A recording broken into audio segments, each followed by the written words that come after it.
Hello and welcome. It is 9 o'clock. It is Friday. I think I'm marking things off on the list. Because today I am your grumpy guide to all things gaming, the OGGM, sitting on my porch, yelling at you kids to get off my lawn, and giving out the game master tips of the thinking of the stuff, of the trying to make your life easier by making my life more complicated. Support me, Dr. Pepper. I need a sponsor, and I will sell out. And today, according to the list of topics that I'm supposed to talk about, I'm talking about traps and puzzles and generally fun things to throw in your adventure to make the players' lives more difficult. So let me be quite honest to you.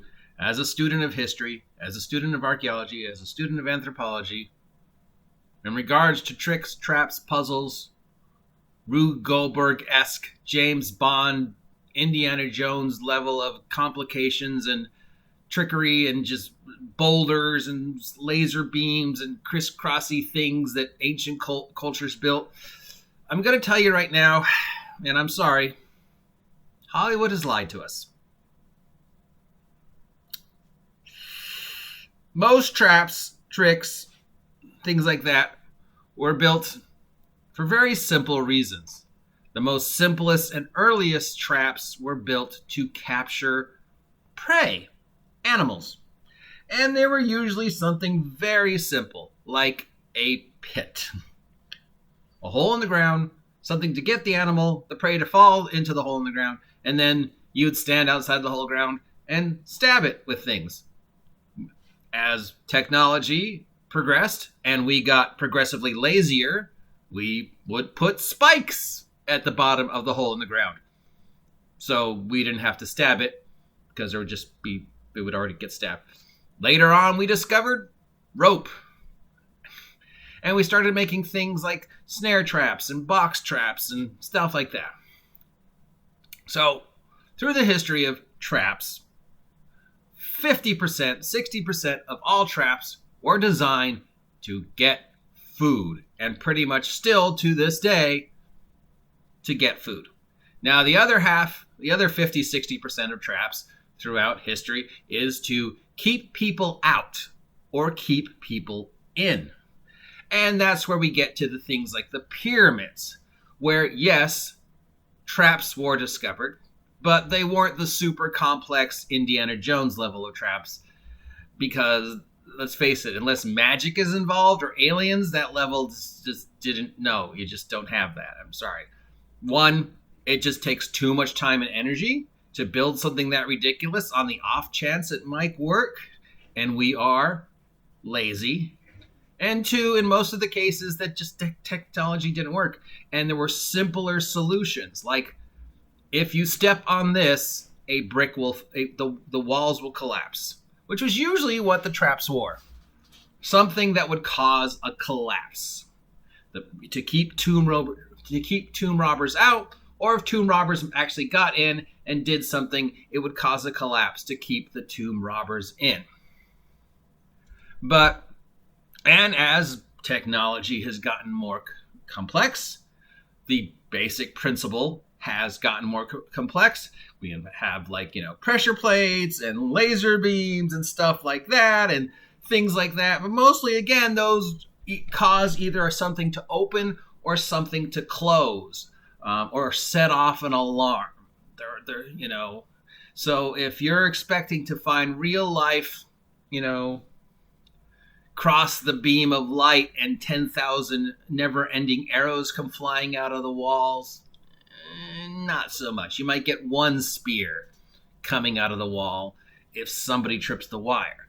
But then, unlike movies, unless you've paid somebody to go back and constantly reset those traps, most of the traps are one shot. Because, chances are the guy who built the trap is dead.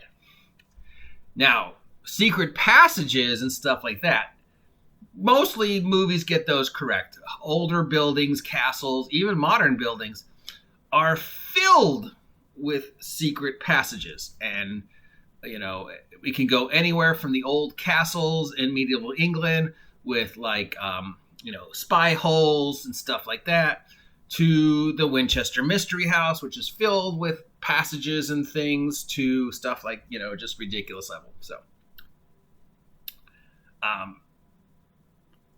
but this is not real life. This is role playing, which means you can put in whatever you want because magic, super technology, aliens, you can get as ridiculous as you want if you want to. But generally, when putting in traps, tricks, puzzles, simpler is better. Because if your bad guy has filled his secret lair with traps, well, the first concern of your bad guy is, I want to make sure I don't accidentally set off the traps or any of my goons set off the traps, because otherwise that'd be dumb. So again, simple is best. So when designing traps, tricks, puzzles for your game, don't overthink it. Don't over-prepare. Present every trick, trap, puzzle with 3 possible ways for people for your players to solve it. And, plus always be open to them coming up with a ridiculous 4th way to solve it, which you never thought of.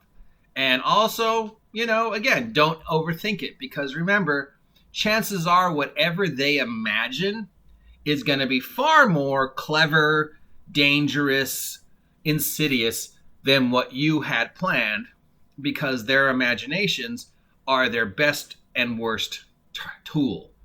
They will imagine something, your players will imagine something far worse in most cases, or far more ingenious in most cases, than you ever actually thought of.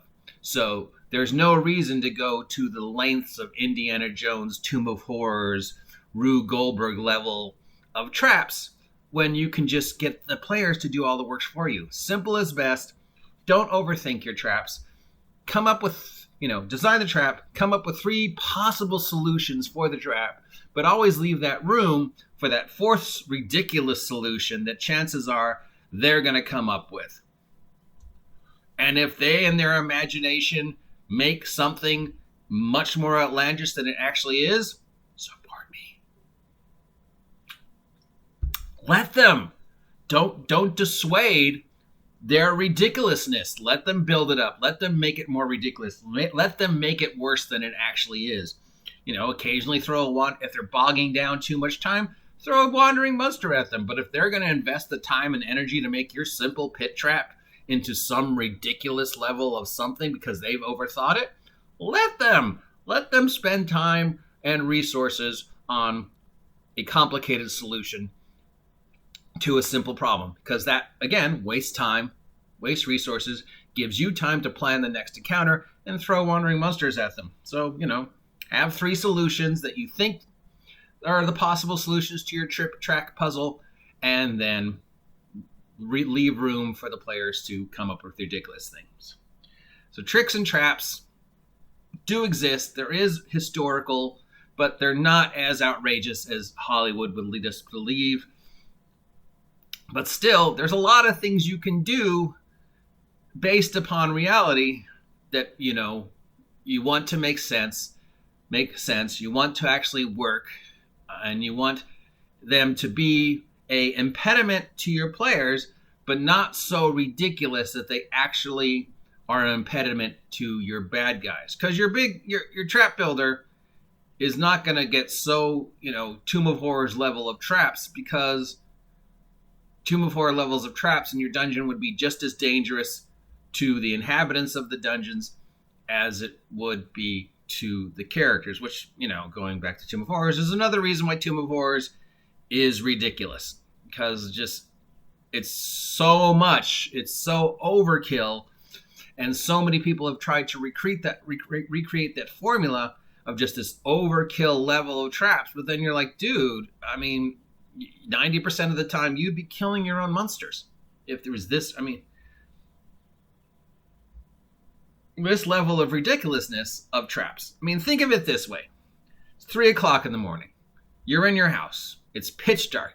You get up because the cat wants to go outside, or you have to go to the bathroom, or whatever. You're walking around in your house, you're half asleep, your eyes are kind of half closed, it's pitch dark, and this is your house. This is something you know, and this is something that's small, and you stub your toe on the corner of the bed, or worse, you step on a Lego. And we've all done that. And that is just unbelievable pain at 3 o'clock in the morning. And you're like, how did I step on that Lego? I know the house by the back of my hands, but 3 o'clock in the morning in the dark, you know. Now, take that and increase it 10,000-fold. And that's a dungeon. It's dark. And you filled it with Legos. And it's, you know, your monsters are going to step on those Legos, even no matter how well they know it, you know, because, yeah. So traps are fine. Have 3 solutions to each trap, plus a 4th possible solution because your players are going to be ridiculous. Don't overthink them, and don't try and duplicate Tomb of Horrors, which level of ridiculousness, because in reality, those levels of traps would be just as dangerous to the people that live in the place as they would to the player characters. On the other hand, secret passages, stuff like that, because real life has shown us that, you know, places have secret passages. So, yeah, sure, throw in a few secret passages. Get all Winchester Mystery House and have some misleading stuff if that fits. As long as it fits the theme. As long as it realistically seems like this is something your bad guy would have put in, then sure. But if you're just doing it to be clever,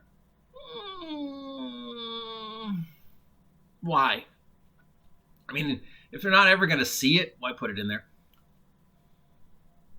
But what do I know? Just some thoughts to percolate your brain at 9:30 in the morning about the never-ending quest to build a better mousetrap. Because if you build a better mousetrap, the world will lead a path to your door, as someone once said. So there we go. There's some thoughts on traps. Don't overthink it. Have 3 solutions. Bloody, bloody, bloody. I don't know what I'm talking about. It's early. I don't feel good. It's been a rough week, and I'm still going. So, you know what? Get off my lawn.